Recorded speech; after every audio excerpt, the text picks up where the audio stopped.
Welcome back, and thank you for spending your time with us today. We're talking about cancer. I'm John Clark. I'm a physician, and with me I have Amber Bell. She's a doctor of science and physical therapy. Thank you for being with us, Amber. It's a pleasure. We're going to talk now about the solution to cancer. Amber, what do you think about that? Well, I need a solution. After all this going around in my head, we need some hope. Yes, and hope comes in many different forms. We're going to change our format at this point. We want to talk a little bit about the philosophy of health. Sounds excellent. Because we could approach this in many different ways, but I think the most important way is the way that people can do something at home to help themselves. That's right. Prevention is much better than cure, and many times what you use for prevention is also applicable to cure. Well, tell us a little bit about your philosophy of health, Dr. Clark. Yes, and I want to say this philosophy is something that I believe will help a lot of people. It's kind of a philosophy that has directed me in my recent adventures into health rather than sickness. Yes. And I take this from a book called Ministry of Healing. Okay.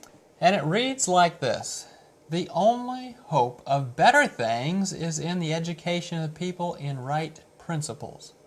Let physicians teach the people that restorative power is not in drugs, but in nature. Disease is an effort of nature to free the system from conditions that result from a violation of the laws of health. In a case of sickness, the cause should be ascertained. Unhealthful conditions should be changed. Wrong habits corrected, then nature is to be assisted in her effort to expel impurities and to reestablish right conditions in the system." So can you elaborate on that a little bit for us? Yeah, that's a lot of words there. But basically, it's a whole different philosophy. A lot of times, so when patients would come to me as a physician, I wouldn't necessarily figure out why they got what they got. I have a list of symptoms after I've asked them a bunch of questions, and then a bunch of, usually, remedies for those symptoms, without ever determining why they got the disease. In the case of cancer, a lot of times a patient comes in, a test is run, the test reveals a cancer. For us, we might do an x-ray and there's a hole in the bone. Right. Well, we never really figure out why they got cancer. We fix the bone, we treat the cancer, but we may not be stopping the cause. And there's kind of a interesting Chinese proverb or test for people to see if they're crazy. What they'll do is they'll take a sink, put a bucket in it, turn on the faucet, and watch the bucket fill up. They'll get somebody to come in and they'll give them a dipper and say, "Dip the water out of the bucket." Well, if the person goes over and starts dipping before they turn the water off, they're crazy. That's right. Well, if we just don't... the cause. Just the cause. Yes. So we do want to approach this from a point of view of finding out why we got the diseases we got. The remedies then lie in finding out which basic law of health we are in violation of, and then taking and putting into effect things that will bring that law of health back into healthiness. Well, tell me about the laws of health. Laws of health, we'll go through a basic 4, 5, 6, 7, maybe 10 of them here. Okay. And then we'll go and show how these help with cancer. Okay. So the true remedies would include pure air, sunlight, abstemiousness, rest, exercise, proper diet, the use of water, gratitude, rejoicing, benevolence, trust in God's love and care. These are actually health's greatest safeguards. All right. Tell me a little bit more about each one. How does it have to do with cancer? Fresh air? Fresh air. Water? Yes. How does that help? Doesn't everybody drink water and go outside? Go outside? Well, fresh air is important. Remember we said people who are inside, who are working in buildings that have lots of chemicals, have a higher incidence of cancer. And so if people will go outdoors, there's about half as many carcinogens even in the city. They did a study on high school students in LA and in New York City. Okay. They put monitors on them and followed them. They checked what kind of toxins these individuals were coming in contact with. When these kids were indoors, sometimes they had 3 times the acceptable level of toxins, carcinogens, things that would cause cancer. So indoor air, it sounds, because of all the chemicals in the workplace and it doesn't circulate, Yes. seems to accumulate more toxins. Yes. So perhaps combating that by you yourself going outside and maybe possibly changing the air inside your environment on a regular basis, like in your home, opening all the windows and circulating the air That's could right. be very beneficial to your health. Yes, very beneficial. You bet. And what happens is the air indoors is damp, it's stale, it's lost its vitality. Outdoor air is negatively ionized, especially air that's near bodies of water, morning air, air near pine trees. All these outdoor places have better air. And if you're outdoors, then your lungs get better air and your body's better able to fight cancer. So you get more of that pure oxygen to feed your cells in your body. Yes. You're not getting those toxins in that cause DNA breakdown. Well, there must be some studies about indoor. We always love to look at the research and see what's out there. Yeah. Indoor air. Tell me about it. Oh yes, they did some studies on animals that had cancer. They put one group of animals indoors and the other group of animals outdoors with the negatively ionized air. The group of animals that were outdoors did much better. The cancer in the animals indoors grew twice as fast. Interesting. Yeah, so we say cancer grows twice as fast indoors. So, if you have cancer, get outdoors. And it doesn't cost anything either. Very good. You mentioned fresh air being so important. Another thing about being outdoors is sunlight. You also yeah. mentioned sunlight. Tell me a little bit more about why that's important for your immune system and for fighting cancer. Well, Amber, sunlight is very beneficial to cancer because it increases your vitamin D. And vitamin D is an immune-stimulating vitamin. You don't get it from many sources other than the sun. In fact, some of the sources you get it from if you take a supplement are questionable about whether they cause cancer, fish liver oil and the like. So getting your sunlight is very important. Well, you say, well, I'll get skin cancer. And as we mentioned in our first section on the causes of cancer, it's a high-fat diet that makes it so that sun causes cancer in skin. So if you have a proper diet, and we'll talk more about that, and then you get out in the sunlight, you are combating cancer by that method. And you mentioned vitamin D production. What does vitamin D have to do with cancer? Well, we're also learning that vitamin D is important for certain cancers. In fact, if people have enough vitamin D, it's a potent protector against prostate cancer, breast cancer, cancer of the pancreas, and of the colon. They did a study on animals again where they made sure they didn't have any vitamin D, and their colon cancer increased by 60%. Wow. Definitely sounds like going outside, both for the sunlight and the fresh air, not only strengthens your immune system, but can prevent cancer. You mentioned, I remember you talking one time about being out in the sun, also getting rid of certain bacteria that might be around and helping as well. Yes, and viruses. And viruses. Very That's good. right. So you mentioned fresh air and sunlight. How about you said temperance? Yes, temperance. What does that mean? Temperate. Temperate. Moderation. Moderation, that's right. And we say that temperance is abstaining from those things that are harmful and using those things that are good in moderation. Very good. So something I should abstain from. We had mentioned all kinds of things previously, Oh, like yes. alcohol, caffeine, smoking. We had a list, didn't we? We did. Tell me a little bit about smoking. And it's important to stop smoking. You might think, well, I've done myself in. I've smoked for 20 years now. I'm going to get cancer. Well, don't give up too soon, because when you stop smoking, the day you stop smoking, you can start counting the days, your risk of cancer goes down. And if you do get cancer, your survival rate goes up. So the longer time it's been since you smoked, the better your survival outcome. Very good. Yeah, you've got hope. Excellent. Yeah. So abstaining from smoking, and we had mentioned drinking, Oh, yes. alcohol. Alcohol is the same story. You know that esophageal cancer? If you can stop drinking, then the longer it's been since you drank, the lower your risk of getting that esophageal cancer. Excellent. I remember you talked about proper nutrition, and sometimes that goes along with calorie restriction, getting too much calories, too much empty calories, or overeating. Yes. Can you tell us a little bit about calorie restriction and how that affects your body's ability to fight cancer or repair itself? Well, you know, if you eat too much, you tend to feed cancer.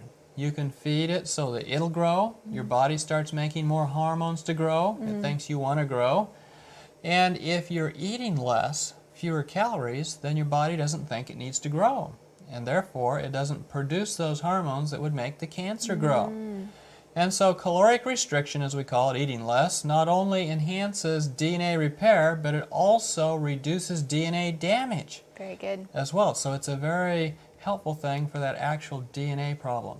I've heard about calorie restriction in studies on longevity Yes, as well. that's I think right. I was reading an article in a magazine a few years back about people who were living longer, and they'd found that calorie restriction had contributed to that as well.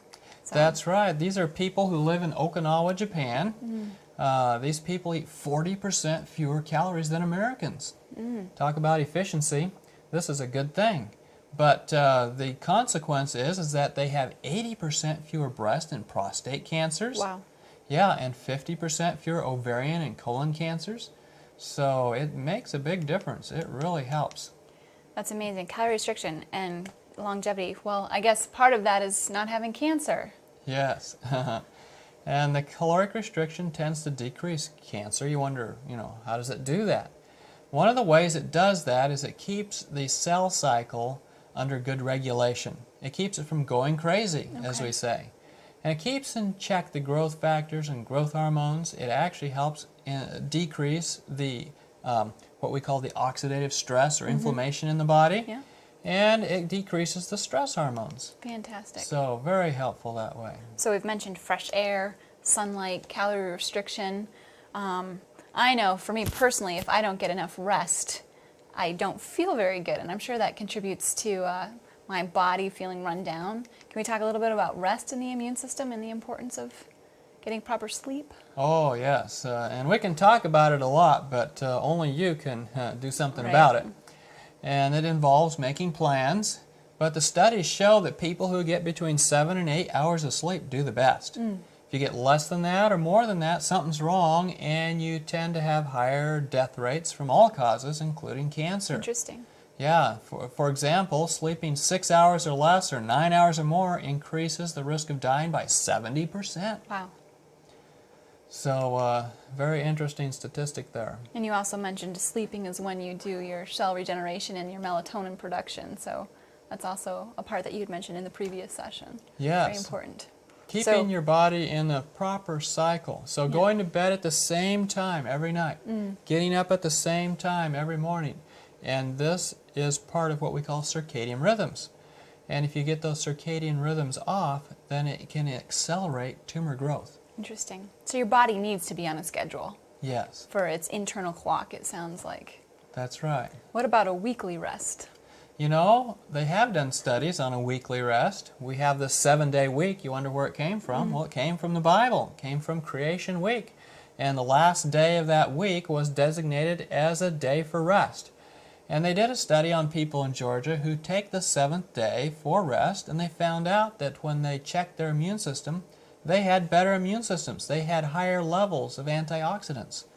And then they had some of them that were actually vegetarians and had higher levels yet. But I was interested in the ones who weren't necessarily health conscious, but just took their weekly rest and saw a benefit in their immune system. Excellent. What about exercise? You mentioned earlier people don't get enough sweat, get that toxin out of them. Tell us about the importance of exercise. Yes, if you could get more exercise, it's very helpful for cancer. In fact, studies show that you can reduce breast cancer. I've seen studies up to 66%. Wow. And then there's other cancers that have shown benefit by being in shape, by getting your exercise. Ovarian cancer, uterine cancer, prostate cancer, colon cancer, lung cancer. In a study of longevity of Harvard graduates, they found that the #1 predictor of living longer was activity level. Interesting. Well, if you keep wiggling, they won't put you in a box. That's right. Well, I think that's very interesting because, again, so much of our society is sedentary. You know, we sit on the way to work, we sit on the way home, Oh, yes. we sit at work. It's very difficult to maintain a normal exercise. It takes a lot of motivation, but sometimes when you see the beneficial effects of it and what it can do for your body, it helps to motivate you to say, all right, I am going to go out and take that walk tonight. Yes. So, cardiovascular fitness. Tell us a little bit more about that part of exercise and how that affects our health. And you think of cardiovascular fitness as a way of keeping from having a heart attack, and that's a good way of thinking of it, but it has benefits beyond your heart. In fact, studies show that people who cultivate healthy lungs and hearts have 1/2 the risk of mortality from cancer. Interesting. Wow, physical activity sounds the way to go. Now, we had mentioned previously certain types of breast cancer. Can we talk about how this specifically affects breast cancer? Because I know that's a problem a lot of women around me, a lot of friends and families suffer with. Yes, and you've told me about some of those, and you know, the physical activity is especially good for breast cancer. In fact, high levels of physical activity reduce the incidence of breast cancer by 66%. Wow.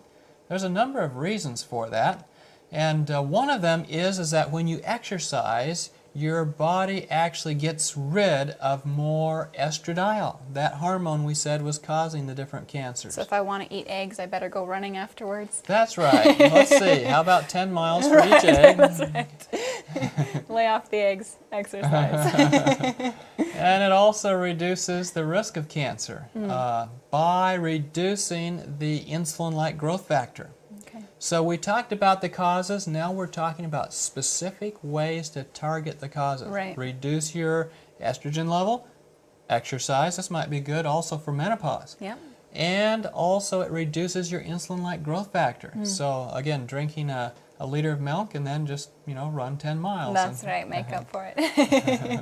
Well, speaking of what you intake, proper diet is so important for health. Can we touch on that a little bit? Yes, let's spend a little time with this. And I want to spend time with it not because it's the most important, but because people often spend a lot of time here and they think about it a lot.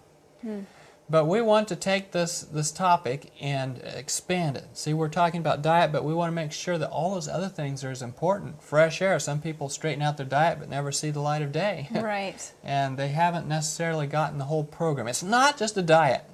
It's a whole lifestyle program. That's right. And in this case, we'll talk about diet in quite a bit of detail. Well, I went to the local market and I found a pack of blueberries the other day, and I just took them home and ate them all. They were so good. Oh, Tell me about how that helped me. Fruits and vegetables. Well, yes, blueberries are good, you know, and blueberries have a high antioxidant level to them. And so they're very helpful. And any kind of food you can get the closest to the garden, the better. Not processed, all fresh. All fresh, that's right. And unless you process it, oftentimes it's better too. And so they've done studies to show that a fresh fruit and vegetable diet actually invigorates the immune system. It helps with healing infections. It reduces the inflammation and allergic diseases, and it fights cancer. Name a couple of important things that would be part of an anti-inflammatory diet. You talk about inflammation a lot as associated with cancer. What kind of things can I eat to combat that? Well, naturally occurring flavonoids are found in fruits and vegetables. Flavonoids are things like vitamins that help with inflammation. Some of these are very anti-inflammatory. There's some in grains and seeds and nuts. You notice I didn't mention meat? No, I did And not mention meat. we'll come back to that, but there aren't a lot of anti-inflammatory things in meat. In fact, there's a lot of things that create inflammation. Okay. So the more you can eat from the vegetable kingdom, the better. And there's specific ones that are especially helpful for inflammation, omega-3s. And you might think, well, I got to go find some omega-3s then. Well, the vegetarian gets about half the oils they eat as omega-3, whereas meat eaters or, you know, omnivores only get about 10% of their oils as omega-3s. And so omega-3s are very anti-inflammatory. But there are other things in the vegetables and fruits that are anti-inflammatory. Okay. Let's talk a little bit more about antioxidants. Yes, an anti-inflammatory and antioxidant kind of go together because antioxidant is sort of anti-inflammatory. And so when you look at an antioxidant, it's usually a vitamin or a phytochemical or a flavonoid. It's something from a fruit or a vegetable. And so if you get plenty of antioxidants, it'll stimulate your immune system. It'll restore a deficient immune system. It'll help as you get older to keep your immune system working well so you don't get cancer. Okay. So you don't age, for that matter. And so it's a very helpful thing to make sure you get lots of antioxidants. And I can find those in fresh fruit? Fresh fruit is a good source of antioxidants. One of the antioxidants in fresh fruit is vitamin C. No. Flavonoids, lemonoids. Sounds like lemon, right? And they are in lemons. Fiber is very helpful in fruit, and the pectin in fruit, which is a type of fiber. Also phytochemicals, again, types of vitamins, or they haven't been given vitamin names, but they're chemicals in the fruit that actually will neutralize substances in your body that would otherwise cause cancer. They'll neutralize free radicals and oxidated, Radicals floating cholesterol. around. Yes, Right. that kind of thing. Wonderful. Well, I'm ready to go out and eat some fruit right now. Yes, what would you mentioned like? vitamin C Yes. as a good source of an antioxidant or a antioxidant. Tell us a little bit more about vitamin C and its contribution to fighting cancer. Vitamin C. Linus Pauling was telling everybody to take their vitamin C for the flu and that kind of thing. Vitamin C is an antioxidant. It reduces the oxidative stress in a person's body. The reason they started studying this was because they figured out that if the oxidative stress in a person's body was going up, they'd probably have a heart attack or some other major disease. So then they started studying how to get that oxidative stress down. And so that's one of the things that vitamin C does. It actually reduces the risk of certain cancers. Kidney cancer for one, breast cancer, leukemia, which is cancer of the blood. And one of the other benefits of vitamin C is that it can actually neutralize some of those nitrosamines that come from eating red meat. And so it's very helpful in this regard. So, you can eat a beefsteak, better eat a bag of lemons too. Right. Citrus. I always think of citrus when I think of vitamin C. Do you? I do, for some reason. That's Is that a good thought? Oh, that's a good thought. It sure is. And, citrus has it, but did you know green leafy vegetables have just about as much? Interesting. Yeah. Citrus also has we mentioned lemonin, and this is in citrus. This actually neutralizes carcinogens that cause stomach and breast cancer. And then it's got this pectin, this, soluble fruit fiber. If you get plenty of pectin, it will prevent metastases of prostate cancer. Metastasis is when the prostate cancer doesn't stay in the prostate, it goes other places you don't want it to. Right. And so it can move it that way. I love kiwi. Do you? Yes. Is that a good thing? Is that the little bird? Well, my sister's getting married to a kiwi Is she? from New Zealand. Oh, boy. Besides the point. So tell me about kiwi. Can that help? Oh, sure. Kiwi is probably one of the superfoods for anti-cancer for a number of reasons. Remember we said DNA damage is a big issue? Yep. And that DNA repair is inhibited by caffeine? Well, kiwi fruit provides protection against DNA damage, and it also stimulates DNA repair. It's an antioxidant, and it's a very helpful food. So, Definitely sounds like a superfood. oh, definitely a superfood. And so if I had cancer, a lot of people will go for carrots, but I think I'd go for kiwis too. Would you? Well, what about pineapple? Pineapple is full of enzymes. Some of those enzymes are good for digestion, some of them are good for inflammation. And so for cancer with inflammation, it's very helpful. But also, pineapple's enzymes and its fruit will actually inhibit the formation of nitrosamines, those cancer-causing substances we talked about earlier in meat. And so, if you're going to eat a beef steak, just eat a whole pineapple along with it too. Man, it really brings home the point of a natural remedy. Yes. When you talk about diet being a natural remedy and then all the different components of fruit that can help fight cancer and disease, it's just amazing. It sure is. So you talked a little bit about citrus and pineapple. How about plums? Plums, yes, and prunes. And prunes. Yes, those are very helpful. What do you usually use prunes for? Well, I understand they prevent constipation. Yes, and that's because they have lots of fiber. And fiber is very important for the body. What it does, besides helping with the bowel movement, is it carries toxins out of the body. It picks them up on its way through the body, and since it's not going to stay in the body, it carries those toxins on out. Toxin sponge. Toxin sponge, that's right. And a lot of those Very good. toxins will be coming out of the liver. And as they come out of the liver into the gallbladder and out the bile into your intestine, these fiber molecules will pick that up, carry it out of your body. Excellent. So it's very helpful that way. Now, I love apples. Do you? One of my favorites. Tell me how good that is for me. An apple a day. Keeps the doctor away. Yes. And apples have pectin. That's, we've talked a little bit about pectin, but apples have been shown to prevent the growth of cancerous tumors in the colon. Again, for the same reasons, this soluble fiber helps carry toxins out of the body. Now, when I was little, I hated tomatoes. Did you? But now I've developed a keen liking to them. Can you tell me about tomatoes? Well, sure. Tomatoes have an interesting chemical in them, lycopene. But they also have lots of vitamins and other good properties. And these are very protective against cancers of the mouth, esophagus, stomach, colon, rectum, and prostate. And so a lot of times people, if they'd eat more tomatoes, they could avoid some of these cancers a lot more frequently. It's interesting that you mentioned that. I just saw something on the news the other day that said tomatoes, especially with broccoli in combination, make a huge potent punch against cancer. Interesting. So it's even seeing it in mainstream now, so that's wonderful. Yeah. We've talked a lot about fruit, and we've mentioned some power fruits. Oh, yes. What about vegetables? Yes, we wouldn't want to leave out the vegetables, would we? And we're going to switch to vegetables for a little while here. And a lot of the same properties in fruits are in vegetables. For example, vitamin A. We think of carrots, and vitamin C, spinach and broccoli, phytochemicals, all kinds of phytochemicals. And then there's fiber. And you think of some vegetables have lots of fiber, broccoli and carrots and cabbage. And all these have anti-carcinogenic effects. They actually counter the causes of cancer. Interesting. Well, my husband's least favorite is broccoli, Really? and it's my favorite. Well. So we'll have to fight over who gets to eat the broccoli. Yeah, I'm sure. Tell me about broccoli.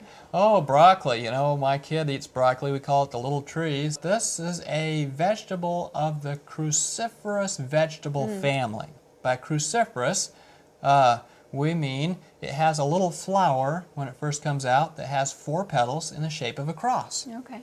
The vegetables in this group not only include broccoli, but there's cauliflower. We know that. It's very similar, so we suspected that, but Brussels sprouts, cabbage, and these different cruciferous vegetables are very helpful. What do? They actually keep the toxins from binding to the DNA. Interesting. Yeah, very interesting, because that DNA is what we're trying to preserve. Yep. And that way they reduce DNA damage. What's more, they eliminate toxins from the system and from the liver. They help cleanse the liver, if you will. And so if you're wanting to cleanse your liver, don't short yourself on broccoli. cruciferous vegetables. Right. Well, you think about all the hormones we get. You talked about like environmental hormones, women who take a lot of hormones for from the time they hit puberty to the time they go through menses, through menopause.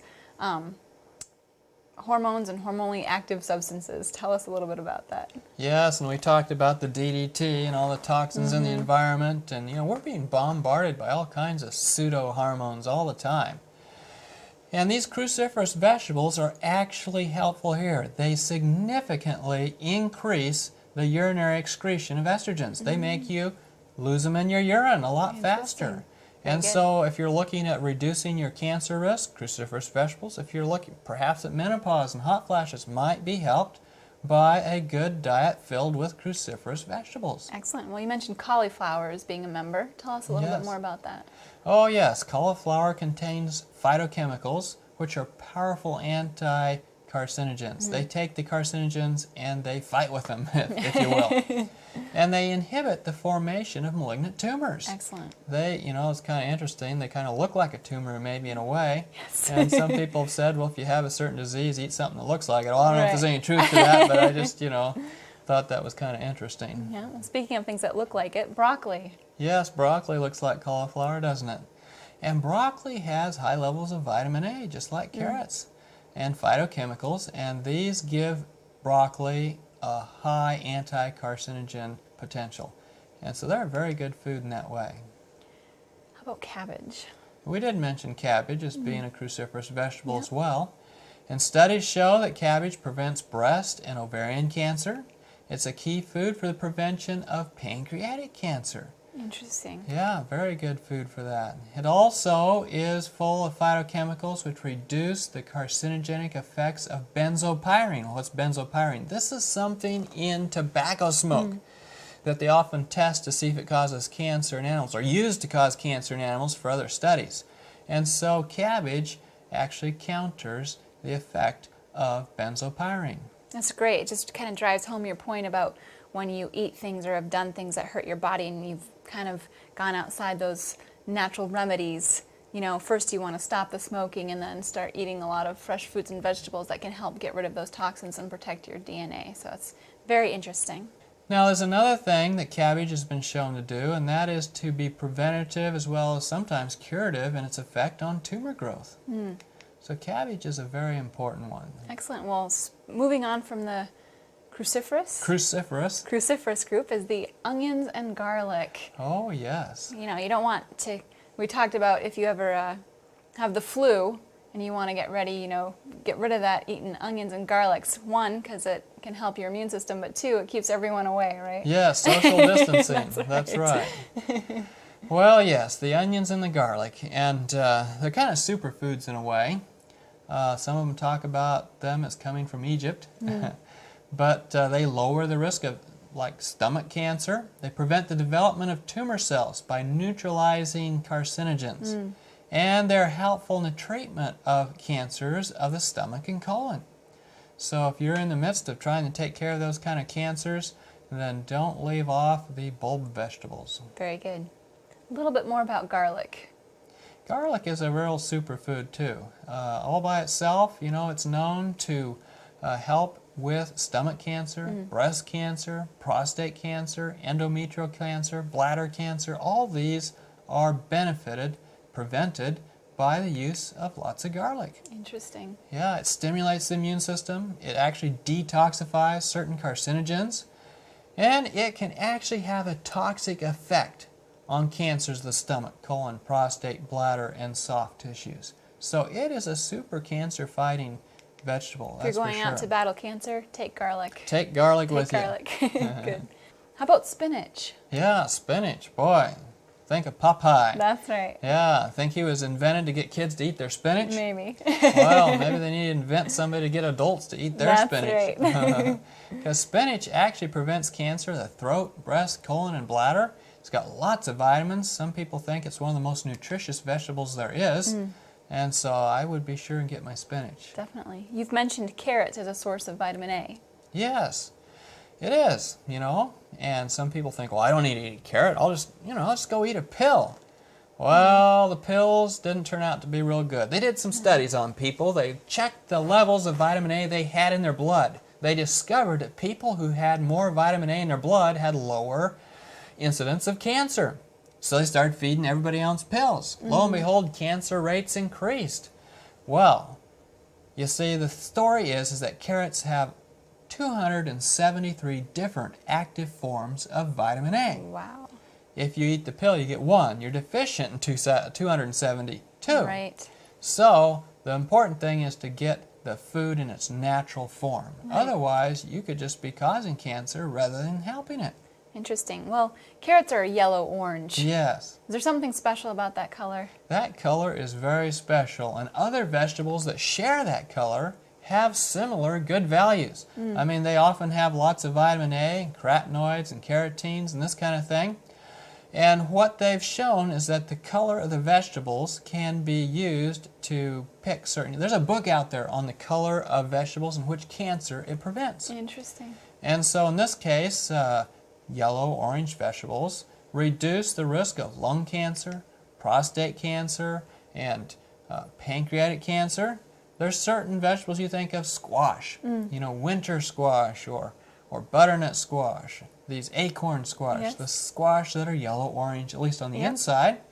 And they contain beta-carotene, vitamin C, but they also have a lot of good fiber, which counteracts the carcinogenic effect of substances on the colon. Radishes. Oh, radishes. Yeah, do you like radishes? No, I don't. You don't like radishes. Well, you might want to get into eating radishes because they actually impede changes in DNA that we call mutations. They keep the DNA from going through changes. They protect the DNA. So they're a little hot and maybe they're a little bit, you don't like the taste, but, if it's cancer or not cancer, you might I'd go for the radish. You go for the radish, That's right. yeah. Something that kind of seems in that family, beets. Beets, that's right. Beats me, huh? That's right. Studies performed in Hungary and Germany showed that beets and beet juice are anti-carcinogenic. They've done studies on beet extract and found that it prevents certain tumors. Interesting. So beets, they got a strong color to them, and I think color is good. Right, definitely. My mother always said you always have to have a little bit of each color on your plate. Yes, have a diversity of colors. That's right. Peppers. Peppers have a lot of vitamin A and vitamin C, and they help protect the cells from the DNA-changing effects of carcinogens. They protect from mutations. And so peppers are very helpful in that regard. We've talked so much about fruits and vegetables, and it just sounds to me like they are just the best cancer fighters out there. They protect against DNA, they wash toxins out of you, they provide you with minerals and vitamins to keep your immune system up. I mean, talk about power foods. Yes. Fruits and vegetables just really do the job. Yeah, So- and they get rid of hormones. There's just all kinds of benefits to fruit and vegetables. Excellent. Well, let's talk about a different food category. How about Okay. legumes? Legumes? What's a legume? A bean. Oh, a bean. Yes, and beans are high in fiber. They have good nutrition. Regular consumption of beans is associated with a significant decrease in cancer of the pancreas, prostate, and endometrium. Very good. And this is just regular beans. What about soybeans? We hear a lot about soy out there. It's become a hot topic, It has. this soybean business, and there's a lot of good studies out there on soybeans. Soy is a very good product. We'll talk a little bit more about it here because there's been a lot of bad press on it. And I say press, notice I didn't say science, but soy is a strong antioxidant and it is a potent stimulator of the immune system. It's been shown to benefit not only cancer but other viral illnesses because of that. Soy products possess anti-inflammatory properties. They reduce inflammation or oxidative stress in a person's body. Soy products have been shown to protect against cancers of the prostate, breast, colon, rectum, stomach, and lungs. Wow. Goes all the way around. Goes all the way everything. around, that's right. Power food. Power food. Remember we talked earlier about the Okinawans that live Yes. longer than Americans, eat 40% less calories. Guess what? Those people who have the lowest rates of cancer eat the most soy of anybody else in the world Interesting. too. Very interesting. Yeah, so those people who come out and say, soy causes this and, kill you, need to go to Okinawa and find out the truth. Very good. Well, hormones and hormonally activated substances, we've talked about that, and that's one of the things, with soy, that they were saying, I had a friend call me up one time and say, Amber, I just read this stuff about soy, you got to stop eating it. It causes hormonal problems, breast cancer, those sort of things. But in reality, it actually eliminates hormones. Is that true? Well, it has the effect of being a very weak hormone. And so when the weak hormone enters the body, it binds to a receptor that would otherwise be bound by a strong hormone. And when a weak hormone binds the receptor, it blocks it so nothing else can bind it. It's kind of like having, a weak politician in an office instead of a strong politician who'd get something done. Right. And so the soy will bind to this receptor. It'll make it so the other estrogen cannot bind to the receptor, and that way it prevents the cancer from forming. Interesting. Yeah, and as such, soy, there's another food out there that has this property, and that's turmeric. We say they have phytoestrogens, or phyto for plant, and estrogens for, the hormone estrogen. And these are very helpful. They counter the carcinogenic effects of estradiol on breast tissue. They actually reduce lung cancer, prostate cancer, and endometrial cancer. And one of the big studies that showed this was the Adventist Health Study, where they found that Adventist men who drank soy milk had lower cancer rates. Interesting. You've mentioned a lot about fiber. You said fruits and vegetables and beans are all a big source of fiber. Why is fiber so important? I mean, you hear about it a lot. Fiber, I had a friend who had some colon problems, and the doctor says, eat more fiber. Yes, fiber. Yeah, keep the colon working there. I think some people have the idea that fiber is like, big toothpicks or something, fiber. But, fiber is not something you can see. It's not something long. It's not something that's going to jab you. Yeah. People with diverticulitis. Some people tell them, don't eat fibers, though fiber was like toothpicks that going down there. Right. But fiber softens the stool. It's microscopic. It's not, you're not going to see a fiber of a rope or something. Right. And what happens is as these fibers go through the body, they pick up toxic substances.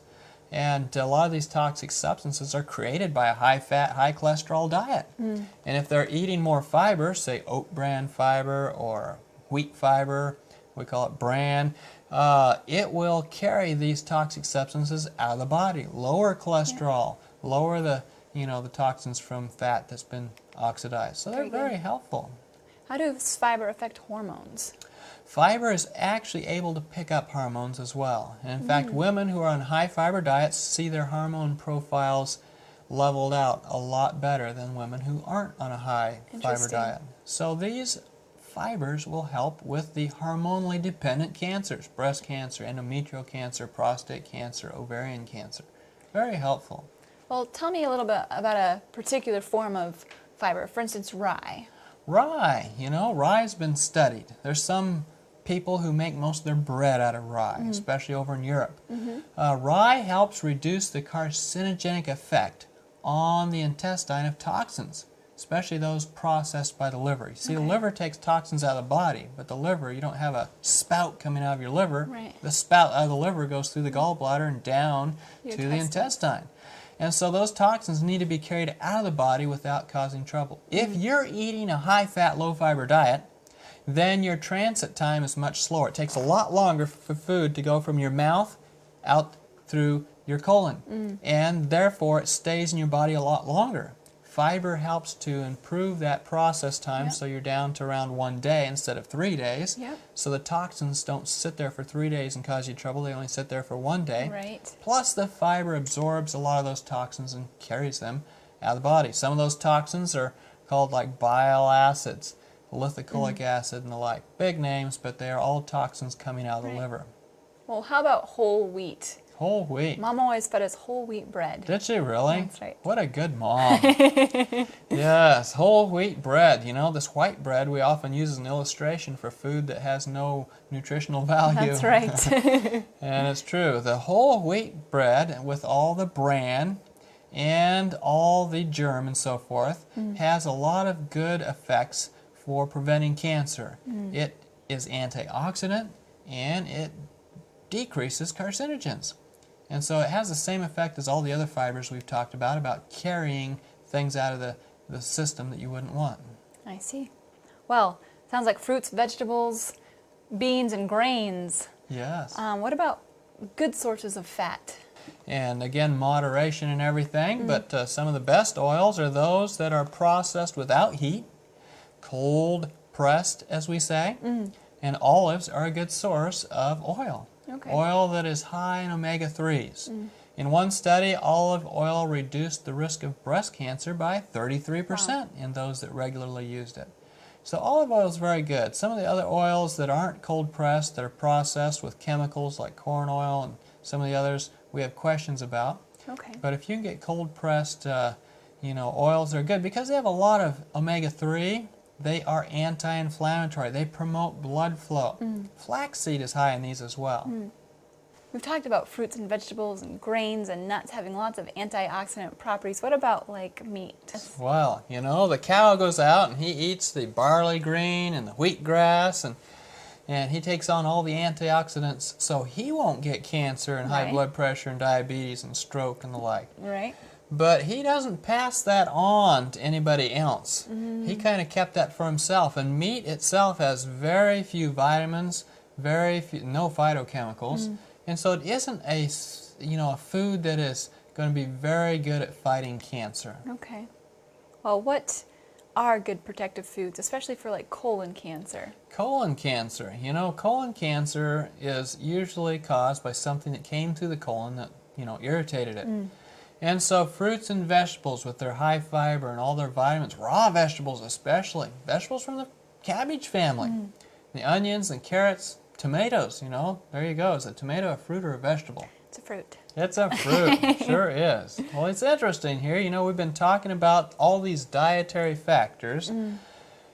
What we've really been talking about is the Bible diet, the Creator's right. diet, the original diet.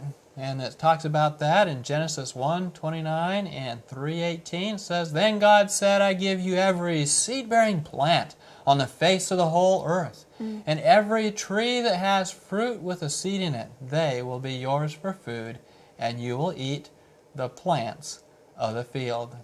Sounds like he got it right. Well, yes, he kind of created the manual, owner's That's manual, right. on how for to the take human care body. of your body. Very good. Well, definitely the fresh air, I can see it, the rest, the sunshine, the proper diet. What about water? Yes. We're talking about all these natural remedies, and we've covered a lot about diet and how fruits and vegetables can really hit your immune system, take toxins out, regulate hormones. Fascinating information. It sounds like diet is a huge part of contributing to your health. Yes. What about water? Water, and we talk about drinking water, of course. It's because your blood is largely water, and at least some people's. Some people are kind of low on water, but if Right. you're drinking more water, it helps bathe the cells, it helps wash out toxins, helps keep the kidneys going, and it flushes out some of these carcinogens from the body. But that's not the only use of water. The other use of water is by sweating. And when we talk about sweating is an important aspect of getting rid of toxins.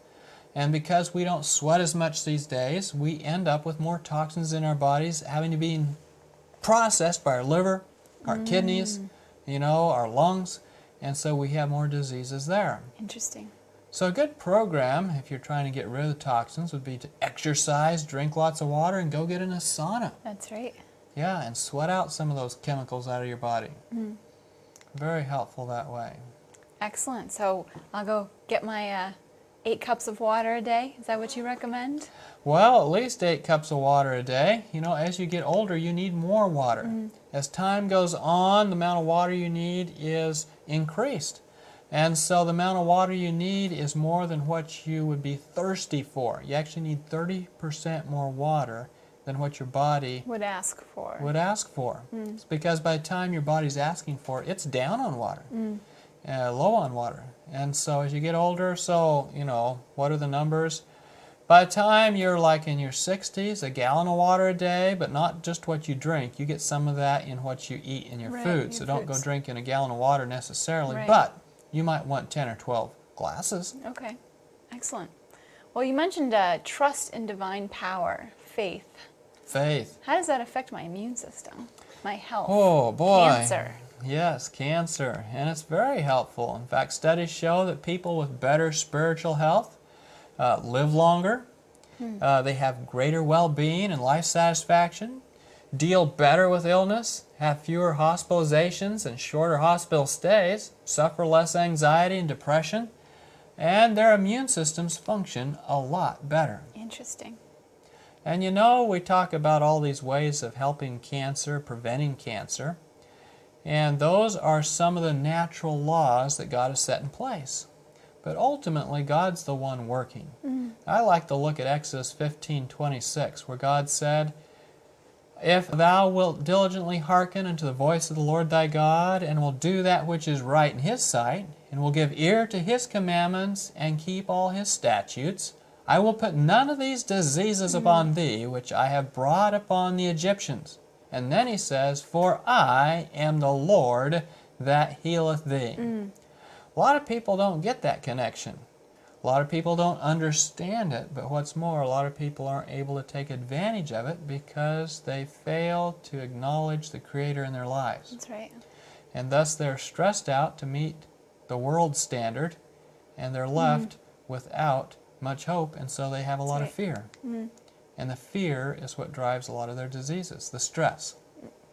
That's very, very true. I've seen that multiple times. People that seem to have hope and faith because they have a belief in a higher power seem to be able to cope better with things. What about my social life? Yeah, and a lot of times people's religious life is their social life. And studies have shown that people who are isolated, people who avoid others, people who live by themselves or just don't get out, end up dying more frequently of cancer. They have higher cancer rates. They have higher mortality rates from all causes, for that matter. But being socially active is one of the important things for longevity. One of the biggest things they found about centurions, people that live 100 years, is that they're well connected. They have good interpersonal skills and enjoy people. So social skills are important. Well, I'm very thankful for my friends. Yes. They'll keep you alive longer. That's right. Gratitude. Gratitude. We mentioned gratitude, and gratitude has the sense of getting out of yourself and acknowledging the contributions of others or God. And so it's a way of getting out of, that centering on self problem. And so, for example, breast cancer survivors that have lasted from breast cancer more than 5 years, they studied them. They found that the number one thing that they had was a sense of gratitude for life. I mean, partly because they, survived the cancer, but also that was kind of their attitude in life, an attitude of gratitude. And if you can cultivate that, maybe you need to start making lists of things for which you're thankful. Right. This is a therapy for cancer. Excellent. Well, let's rejoice in that. Yes, let's rejoice. And we mentioned rejoicing, and people who are happier have more IgA, which is an antibody that helps fight disease, in their saliva, and they have less cortisol in their blood. That's one of those stress hormones. Stress hormones, yes. Very good.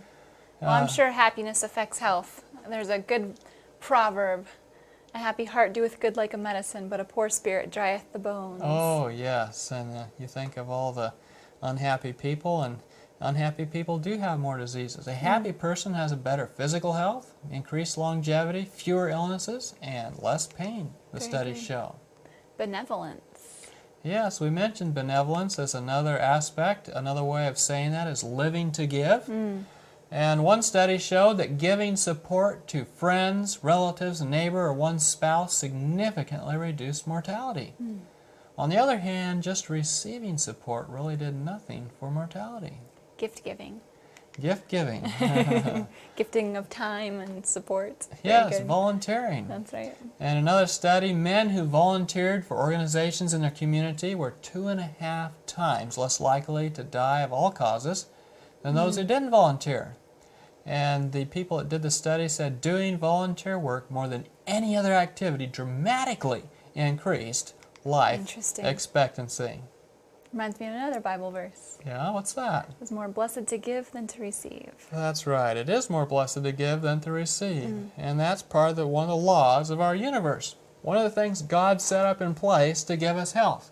Because if we live for ourselves, we actually die for ourselves. That's right. And if we live for others, it's helpful. Another study showed that volunteering reduced mortality by 60%, even among weekly attendees at religious services. So it helped even more. Yes, going to church is good, and it has been shown to help, but getting involved is even more helpful. Do you want to summarize all this for us? Yeah, let's summarize a bit about what we've talked about in these two talks. Cancer is most often the result of a failure of the immune system to destroy bad cells. Cells that are going haywire, cells that the DNA is messed up on, cells that have been infected by viruses or toxins. Bad cells are created often by viruses, toxins, increased oxidative stress, poor nutrition, or by radiation. Once cancer starts to grow, It's often driven to grow faster and bigger by hormones or by inflammation or constant healing. The solution is to maximize our health, to figure out why we got the cancer, expel the toxins through natural remedies, make sure we get our pure air, sunlight, temperance, rest, exercise, proper diet, use water correctly, have gratitude, rejoicing, benevolence, and trust in God's love and care. Very good. Well, we hope that these things that we've talked about today will be a big help to you. We've talked about all the causes of cancer, and we've talked about prevention. You notice there's simple things, things you can do at home, things that don't cost a lot of money, things you can share with family and friends. Family and friends that do or don't have cancer, so you keep them around longer.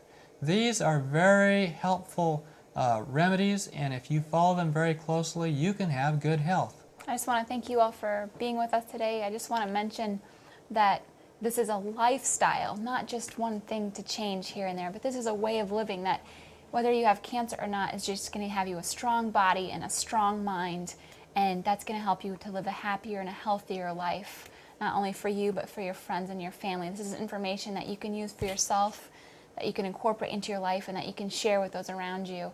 I just encourage you to have hope and to go out and do it and to just really try and incorporate the things that you've learned here today into your life, and I wish the best for you. Thanks for being with us today. Thank you very much.